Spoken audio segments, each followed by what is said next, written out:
Hi everyone. पिछली video में हम लोगों ने कंटेस्ट के बारे में देखा था, कंटेस्ट होता क्या है। आज के वीडियो में हम देखेंगे कि कंटेस्ट स्विचिंग क्या होती है। आप जब पढ़ाई कर रहे होंगे तो आपके सामने कंटेस्ट स्विचिंग अगर कभी टर्म आया हो, अब आज हम यही पढ़ेंगे कंटेस्ट स्विचिंग क्या होती है। कंटेस्ट स्विचिंग ऑपरेटिंग सिस्टम का काफी अच्छा कंसेप्ट है कंटेस्ट स्विचिंग। पहले आप समझ लो फिर इसके बारे में लिखना। मान लो कि आपके पास से कोई स्टेट दिया गया है, मतलब कोई स्टेट जो आपका न्यू स्टेट था, रेडी स्टेट था, रन स्टेट था, जितने सारे स्टेट थे आपके, उसमें एक स्टेट में कोई P1 प्रोग्राम या फिर प्रोसेस आ रहा है और P2 प्रोसेस निकल रहा है। तो जैसे प्रोसेस किसी स्टेट में आया उसके कंटेस्ट में चेंजिंग होगी, मतलब इसका जो पीसीबी होगा, इसका पीसीबी, फिर इसका भी पीसीबी। पीसीबी मतलब समझ रहे हो ना, प्रोसेस कंट्रोल ब्लॉक, जिसमें आपके सारा इसका एट्रीब्यूट की वैल्यू लिखी जाती है। जो हमने एट्रीब्यूट बात की थी, किसी प्रोसेस की जो एट्रीब्यूट होती है, जो हमने बात की थी। तो अगर कोई प्रोसेस उस स्टेट में आ रहा है तो उसके कंटेस्ट में क्या हो रहा है, चेंजिंग हो रहा है। और उस स्टेट को कोई प्रोसेस छोड़ रहा है तो उसके कंटेस्ट में चेंजिंग हो रहा है। तो वही कंटेस्ट का मतलब होता है कि उसके एट्रीब्यूट में चेंजिंग होना। समझ रहे हो? तो उसी को बोलते हैं कंटेस्ट स्विचिंग। और बात समझो, अगर आपके पास बहुत सारा कंटेस्ट स्विचिंग हो रहा है, हर बार कंटेस्ट स्विचिंग हो रहा है, हर बार कंटेस्ट स्विचिंग हो रहा है, तो इसका मतलब क्या हुआ, कंप्यूटर के ऊपर, सीपीयू के ऊपर बहुत ज्यादा वर्डन आ जाएगा। और अगर ये वर्डन बहुत ज्यादा हो जाएगा तो आपका कंप्यूटर स्लो हो जाएगा। समझ रहे हैं? वही होता है कंटेस्ट स्विचिंग। तो कंटेस्ट स्विचिंग को हम क्या लिख सकते हैं, saving the context of one process, saving the context of one process and loading the context of another process is known as context switching। यहाँ देखो, अगर यहाँ से कोई एक प्रोसेस निकल रहा है, यहाँ से कोई प्रोसेस निकल रहा है, तो उसका जो कंटेक्स्ट रहेगा उसको सेव करना पड़ेगा और यहाँ के कंटेक्स्ट को आपका लोड करना पड़ेगा। वही इसका एक फॉर्मल डेफिनेशन लिखा गया है। और कंटेक्स्ट स्विचिंग का बेसिक एक मतलब ये होता है कि किसी स्टेट से कोई प्रोसेस बाहर निकल रहा है या फिर उसमें आ रहा है तो उसके एट्रीब्यूट में चेंजिंग होता है, और एट्रीब्यूट को चेंज करने में भी सीपीयू को काम करना पड़ता है। इसका मतलब क्या हुआ, यहाँ पे भी सीपीयू के ऊपर लोड पड़ गया। तो इसको क्या लिख सकते हैं, if if the context of the process is more। मतलब कहने का मतलब क्या है, अगर आपके पास पीसीबी दिया गया है, पीसीबी आपका है, उस पीसीबी में आपके एट्रीब्यूट बहुत ज्यादा है, एट्रीब्यूट अगर बहुत ज्यादा होंगे तो ज्यादा से ज्यादा आपका कंटेक्स्ट में चेंजिंग होगा, और ज्यादा से ज्यादा अगर कंटेक्स्ट में चेंजिंग होगा तो इसका मतलब क्या हुआ, सीपीयू के ऊपर लोड जो होगा इंक्रीज कर जाएगा। अगर पीसीबी में बहुत ज्यादा, अगर पीसीबी में बहुत ज्यादा एट्रीब्यूट है तो उसका कंटेक्स्ट बहुत ज्यादा चेंज करना पड़ेगा और सीपीयू के ऊपर लोड हो जाएगा। तो हमें क्या लिख, यहाँ क्या लिख रहे हैं, यदि contest of the process is more than the context switching, context switching is more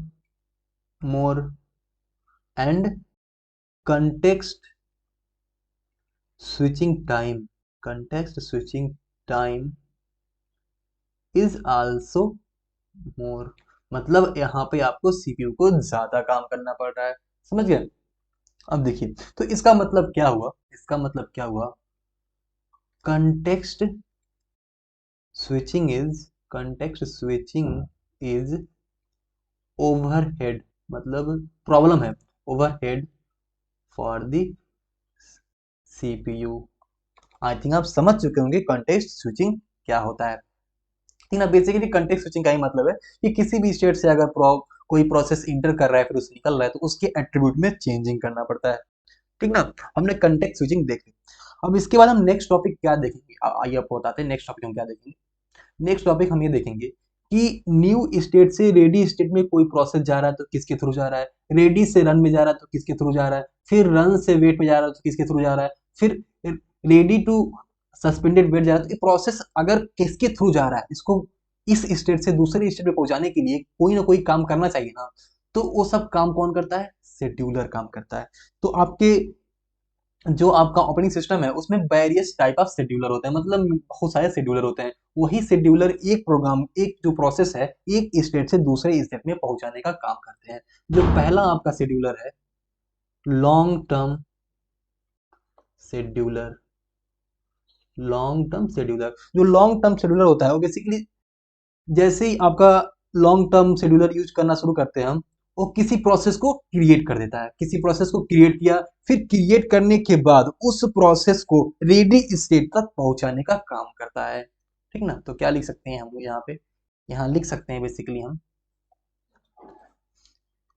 long term scheduler work as to schedule the process from new state to ready state। ठीक। अब देखिए, इसका बेसिकली यही काम होता है कि कोई भी प्रोसेस है ना, उसको न्यू स्टेट से रेडी स्टेट तक पहुंचाने का काम करता है।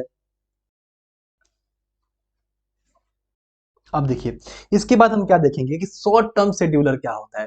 Short term scheduler, short term scheduler scheduler देखिए, शॉर्ट टर्म शेड्यूलर क्या करता है, आपका जो रेडी स्टेट में जितने भी प्रोसेस होते हैं ना, उस प्रोसेस में से आपको एक प्रोसेस को चूज करना होता है। ठीक ना? रेडी स्टेट में जितने सारे आपके प्रोसेस होते हैं, उस प्रोसेस में से एक प्रोसेस को चूज करना होता है। फिर उस एक प्रोसेस को चूज करने के बाद डिस्पैचर उस प्रोसेस को रन स्टेट तक पहुंचाने का काम करता है। तो इसमें क्या लिख सकते हैं? इसमें लिख सकते हैं बेसिकली हम, देखिए इसमें लिख सकते हैं, it is the responsibility of short-term scheduler to select select a process from ready state।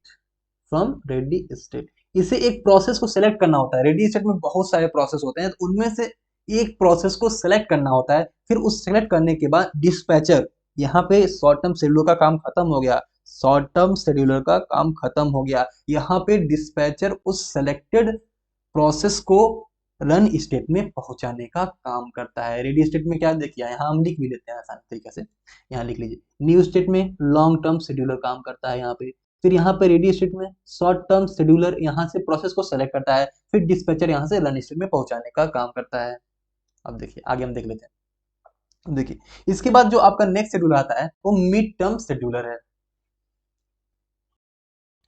Mid term scheduler, अब मिड टर्म शेड्यूलर का काम क्या होता है? मिड टर्म शेड्यूलर बेसिकली जो आपका रेडी स्टेट और सस्पेंडेड रेडी, फिर wait state, suspended wait state, इन दोनों के बीच में प्रोसेस को पहुंचाना, फिर मतलब स्वैपिंग करना, इन दोनों के बीच में स्वैपिंग होती है, उसके लिए हम मिड टर्म शेड्यूलर का यूज करते हैं। देखिए मिड टर्म शेड्यूलर के बारे में हम क्या लिख सकते हैं? It is the responsibility it is responsibility for suspended the process from ready state and wait state to suspended ready and suspended wait state। देखिए, जो आपके वेट स्टेट में प्रोसेस होते हैं उसको सस्पेंड करना, रेडी स्टेट से suspended ready and wait state से सस्पेंडेड वेट स्टेट तक। फिर से इसका वैसा वर्ता भी है, सस्पेंड वेट स्टेट से वेट स्टेट लाना, फिर सस्पेंड रेडी स्टेट से सस्पेंड रेडी स्टेट से रेडी स्टेट लाना। इसका यही काम होता है। इसको स्वैपर भी बोल सकते हैं। क्या बोल सकते हैं? स्वैपर। पर, ठीक ना। और शॉर्ट टर्म शेड्यूलर को क्या बोल सकते हैं, सीपीयू शेड्यूलर बोल सकते हैं। और लॉन्ग टर्म शेड्यूलर को क्या बोल सकते हैं, जॉब शेड्यूलर बोल सकते हैं। ठीक, अब देखिए लॉन्ग टर्म शेड्यूलर क्या करता है, किसी प्रोसेस को बनाने में हेल्प करता है और न्यू स्टेट से रेडी स्टेट में लाने के काम करता है। फिर से शॉर्ट टर्म शेड्यूलर क्या करता है, जितने भी प्रोसेस होते हैं रेडी स्टेट में, उसमें से एक प्रोसेस को सेलेक्ट करता है। फिर मिड टर्म शेड्यूलर क्या करता है, मिड टर्म शेड्यूलर आपका वेट स्टेट और सस्पेंडेड वेट में रहता है, बीच में रहता है। फिर से या फिर रेडी से सस्पेंडेड रेडी के बीच में वर्क करता है। बेसिकली इसका मिड टर्म शेड्यूलर का काम यही होता है। मतलब मिड टर्म शेड्यूलर का काम क्या होता है, स्वैपिंग करना होता है, प्रोसेस को रेडी स्टेट से सस्पेंडेड रेडी और वेट स्टेट से सस्पेंडेड वेट के बीच में काम करता है। तीन आई थिंक अब आप तीनों तीनों आप शेड्यूलर के बारे में समझ चुके होंगे। अब हम देख लेते हैं कि डिस्पैचर क्या होता है। हमने तभी से डिस्पैचर डिस्पैचर बोल रहा था। अब देख लेते हैं कि डिस्पैचर क्या होता है। Dispatcher dispatcher the main work of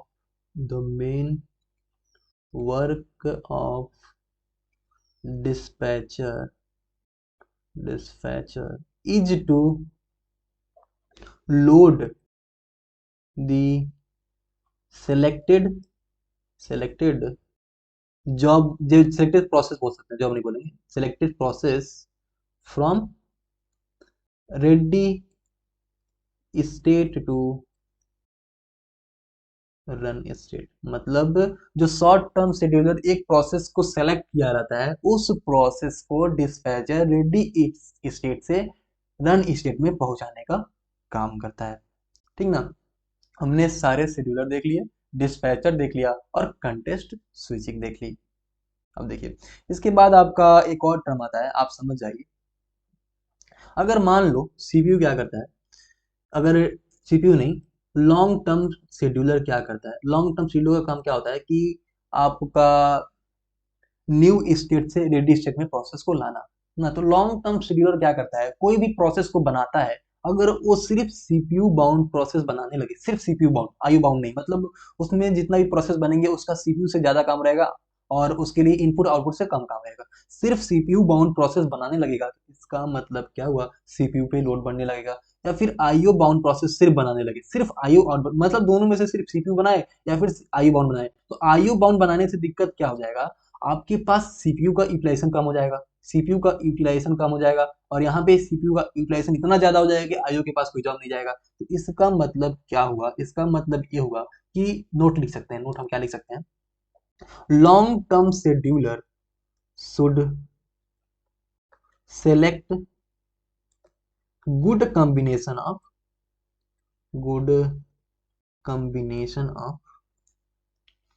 both CPU and IO bound processes।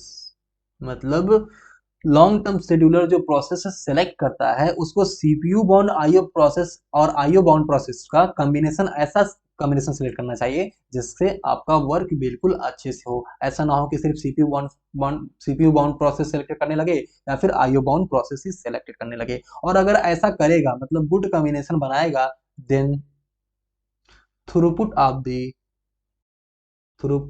The system will increase. इससे आपका सिस्टम का थ्रूपुट इंक्रीज होगा, मतलब चीजें बैलेंस रहेंगी तो सही रहेगा। अगर एक ही काम रहेगा, एक ही काम करने लगेगा तो सीपीयू पे बस लोड पड़ेगा। अगर सीपीयू बाउंड जॉब ही बस देने लगे तो सीपीयू पे लोड पड़ेगा, तो इसका मतलब क्या हुआ, तब भी तो थ्रूपुट सही नहीं निकलेगा। और सिर्फ आईओ बाउंड दे दे तभी थ्रूपुट सही नहीं निकलेगा। इसका मतलब दोनों का ऐसा कॉम्बिनेशन दे जिससे आपका प्रोसेस बिल्कुल अच्छे से चलता रहे और सीपीयू और आईओ पे दोनों पे लोड बराबर पड़ता रहे, जिससे आपका काम बिल्कुल अच्छे तरीके से होता रहेगा। तो एक और बात बोल सकते हैं लॉन्ग टर्म शेड्यूलर के बारे में, long term scheduler controls the degree of multi programming। इसका मतलब क्या हुआ, डिग्री ऑफ मल्टी प्रोग्रामिंग का मतलब क्या होता है कि number of processes present at any time in the main memory. तो लॉन्ग टर्म शेड्यूलर का काम क्या है कि प्रोसेस को मेन मेमोरी में पहुंचाना, न्यू स्टेट से मेन मेमोरी में पहुंचाना। तो जैसे मेन मेमोरी या रेडी वही बात है, तो मेन मेमोरी में पहुंचाना, तो इसका मतलब क्या हुआ, लॉन्ग टर्म शेड्यूलर ही हैंडल कर रहा है डिग्री ऑफ मल्टी प्रोग्रामिंग को। आई थिंक आप बिल्कुल यहाँ पे समझ चुके होंगे हमने क्या क्या बातें की। हमने सारे शेड्यूलर देखे और कंटेक्स्ट स्विचिंग देखी, उसके बाद हमने लॉन्ग टर्म शेड्यूलर का कुछ वर्क देख लिया। अभी हम देखेंगे कि एक प्रोसेस के बाद कितने तरह के अलग अलग टाइम हो सकते हैं। तो क्या लिख लेंगे, डिफरेंट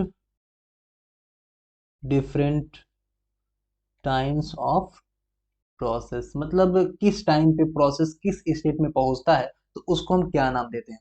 तो जो सबसे पहला जो होता है, अराइवल टाइम, अराइवल टाइम, इसको आप शॉर्ट में एटी भी लिख सकते हैं। तो इसको क्या बोलते हैं, it is the time, it is the time when process is arrived into ready state. ये ऐसा समय होता है जिसमें प्रोसेस रेडी स्टेट में आ जाता है। देखो रेडी स्टेट का मतलब क्या होता है कि जैसे आपका कोई प्रोसेस क्रिएट हुआ तो न्यू स्टेट के बाद रेडी स्टेट में जैसे आया, उस टाइम को बोल देंगे आपका अराइवल टाइम, ठीक ना। अब देखिए दूसरा क्या होता है आपका बर्स्ट टाइम, बर्स्ट टाइम, ये क्या होता है, the time required by the process for its execution, मतलब किसी प्रोसेस को एग्जीक्यूट होने में जितना टाइम लगता है ना, उसको बर्स्ट टाइम बोलते हैं। और वर्स्ट टाइम का मतलब क्या है, वर्स्ट टाइम का मतलब है कि रन स्टेट में जितना टाइम प्रोसेस रुकता है, यहाँ देखो, आप यहाँ देखोगे समझ जाओगे। ये जो आपका रन स्टेट है, तो रन स्टेट में जितना टाइम प्रोसेस रुकता है उसको बोलते हैं वर्स्ट टाइम, या फिर time required for the execution of any process is called worst time. अब देखिए, अब एक आता है आपका कंप्लीशन टाइम, कंप्लीशन टाइम, ये क्या होता है, पूरा प्रोसेस होने के बाद जितना टाइम लगता है ना, उसको बोलते हैं कंप्लीशन टाइम। और कंप्लीशन टाइम बेसिकली ये होता है कि जैसे आपका रेडी स्टेट में आया और प्रोसेस कंप्लीट हो गया, ठीक। इसको क्या बोल सकते हैं, the time when the process completing it's total execution, ऐसा समय जिस समय प्रोसेस अपना टोटल एग्जीक्यूशन कंप्लीट कर लेता है, उसको क्या बोलते हैं, is called as completion time of the process. मतलब उसने टाइम को क्या बोलते हैं, completion time of the process, ठीक ना। अब देखो एक और कंसेप्ट आता है टर्न अराउंड टाइम का। अब बस इतना समझ लो, जो हम यहाँ डेफिनेशन बताएंगे उसको आप लिख लेना या फिर समझ लेना, और उसके बाद उसका काफी ज्यादा यूज होता है जो आप आगे समझेंगे। अभी डायरेक्ट उसके ऊपर कूदना नहीं है कि टर्न अराउंड टाइम हमें समझ नहीं आया, बस उसका एक डिफरेंस, मतलब उसका एक डिफिनेशन देख लो, फिर उसके बाद आप आगे समझते रहना कि टर्न अराउंड टाइम क्या होता है। लिख लेते हैं, टर्न अराउंड टाइम। देखो टर्न अराउंड क्या होता है, एक कंप्लीशन टाइम और अराइवल टाइम के बीच में जो डिफरेंस होता है ना, उसी को बोलते हैं टर्न अराउंड टाइम। मतलब यहाँ पे आपका एक प्रोसेस सीपीयू में आया और यहाँ पे आपका कंप्लीट हो गया, तो टर्न अराउंड टाइम क्या होता है कि completion time minus arrival time को ही बोलते हैं टर्न अराउंड टाइम, ठीक ना। और इसके बीच क्या हो सकता है, इसके बीच आपका आपका कोई प्रोसेस वेट कर सकता है, वेट भी कर सकता है, या फिर उसके बीच में सीपीयू का एग्जीक्यूशन भी होता है। तो टर्न अराउंड टाइम का एक और वैल्यू निकलता है, जो कि आपका वर्स्ट टाइम जितना समय रन स्टेट में रहता है, और एक आपका वेट मतलब वेट टाइम। तो टर्न अराउंड टाइम का आपका यहाँ पे दो फार्मूला है, जिसपे आपका बहुत सारे न्यूमेरिकल लगते हैं, जो आप सारा का सारा न्यूमेरिकल आप इस टाइम से रिलेटेड है, मतलब जितना भी टाइम से रिलेटेड आपके न्यूमेरिकल होते हैं आपके इन्हीं दोनों फार्मूले से लग जाते हैं। टर्न अराउंड टाइम का मतलब क्या होता है, completion time minus arrival time, और इसका मतलब एक और निकल सकता है कि burst time plus waiting time. ठीक ना। आप क्या बोल सकते हैं देखिए, तो टर्न अराउंड टाइम को क्या बोल सकते हैं, the time difference, the time difference between completion completion time and arrival time, arrival time, completion time और अराइवल टाइम के बीच में जो डिफरेंस होता है उसी को बोलते हैं टर्न अराउंड टाइम। और turn around time worst time plus waiting time का सम होता है। वर्स्ट टाइम मतलब कितना समय एग्जीक्यूशन हो रहा है, और वेटिंग टाइम मतलब सिस्टम के अंदर कितना टाइम वेट कर रहा है। इसका बेसिकली टर्न अराउंड टाइम मतलब आप समझ सकते हैं कि सारा काम यही हो रहा है, जितना भी काम हो रहा है ना टर्न अराउंड टाइम के बीच में ही हो रहा है। ये सिस्टम में कोई अराइवल टाइम यहाँ आया, कोई टाइम आपने नोट किया, फिर यहाँ पे आपका प्रोसेस कंप्लीट हो गया, तो इसके बीच को ही बोलते हैं turn around time. I think आप टर्न अराउंड टाइम को समझ चुके होंगे। और टर्न अराउंड टाइम आपका worst time plus waiting time का सम भी होता है। दोनों फार्मूला मैंने यहाँ लिख दिया है, और इन दोनों फार्मूला से आपका बहुत सारा क्वेश्चन सॉल्व होता है, और आप सारे क्वेश्चन को लगा लीजिएगा, और हम भी कुछ क्वेश्चन को सॉल्व करेंगे, आप बिल्कुल आसानी से सब कुछ समझ जाएंगे। आई थिंक हमने सारा डिस्कस कर लिया कि क्या होता है। आज के लिए बस इतना ही रखते हैं। Thank you.